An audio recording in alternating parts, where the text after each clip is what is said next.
నేను అడుగుతున్న ఒక్క రోజైనా ఒక్క గంట అయినా నేను ఎప్పుడన్నా సెలవు తీసుకున్నానా? నా మంత్రులు ఎప్పుడైనా అందుబాటులో లేరా? మీకోసమే కదా సచివాలయంలో వచ్చి కూర్చుంటుంది. ఇవాళ వేలాది మంది సచివాలయానికి వచ్చి కాగితాలు ఇచ్చిపోతున్నారు కదా. ఇవాళ జ్యోతిరావు పూలే ప్రజాభవన్లో ప్రతి అధికారి అక్కడ కూర్చొని ప్రజలు ఇచ్చే వినతి పత్రాలు చూస్తున్నాం కదా. ఎప్పుడైనా సెలవు తీసుకున్నానా మిత్రులారా?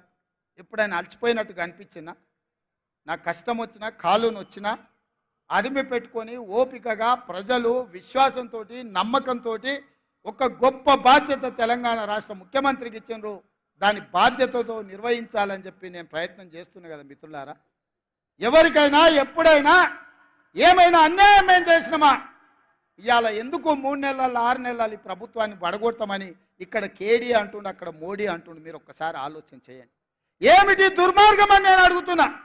కేసీఆర్ ఎన్నికైతే 10 ఏళ్ళు ముఖ్యమంత్రిగా ఉండొచ్చు, నరేంద్ర మోడీ ప్రధానమంత్రిగా ఎన్నికైతే 10 ఏళ్ళు ఆయన ఢిల్లీలో దర్బార్ చెలాయించవచ్చు.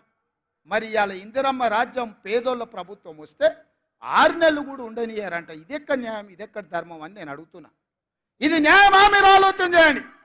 ఏం ఉద్దేశం, ఏం ఆలోచన?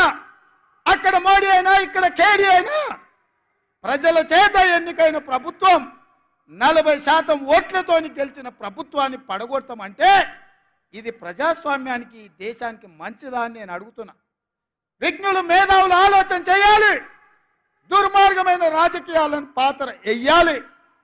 ఎందుకు పడగొడతామంటున్నాం మా ప్రభుత్వాన్ని అంటే పార్టీ ఫిరాయింపులు, పార్టీలను చీల్చడం, ప్రభుత్వాలను పడగొట్టడమే మీ నీతి, మీ జాతి అని నేను అడుగుతున్నా. ఒక పాలమూరు బిడ్డ, ఒక రైతు బిడ్డ ఇవాళ కుర్చీలో కూర్చుంటే చూసి ఓర్వలేకపోతురా? ఏం మా పాలమూరు బిడ్డలకు అర్హత లేదా? మేము చదువుకోలేదా? మాకు హక్కులు లేవా? మేము ఈ రాష్ట్రంలో ప్రజలం కాదా? 4 కోట్లలో మేము లేమా?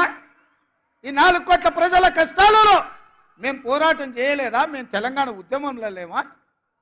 తెలంగాణ ఉద్యమంలో ఆ బేకార్ గారిని నుంచి పార్లమెంటుకు పంపించింది మేం కాదా? పాలమూరులో ఊరు లేదు, పార్లమెంటులో నోరు లేదు, అయినా బేకారోడు కరీంనగర్ నుంచి మన జిల్లాకు వలసి వస్తే మనం గెలిపియలేదా? మన మంచితనం చేతగంతనమా అని నేను అడుగుతున్నా మా యువకుల్ని. కొడకల్లారా, ఎవడన్నా టచ్ చేసి చూడండి, మా పాలమూరు బిడ్డలు అగ్ని కణికలై మానవ బాంబులై నా కొడకల్లారా ఎవడన్నా మిగులుతే నేను చూస్తా అనుకుంటురేమో, తమాషా చేస్తురేమో. వానో వీనో సందులల్లా సకలగుల పెట్టి ఏదో చేద్దామని ఒక్కనొక్కని పండబెట్టి తొక్కి పేగులు తీసి మెడలేసుకొని ఊరేగుతాం బిడ్డ ఎవడని ప్రభుత్వం మీదకి వస్తే. ఇది ఆసామాసి అల్లాటప్పకు వచ్చిన వాళ్ళం కాదు బిడ్డ. నల్లమల అడవి నుంచి తొక్కుకుంటా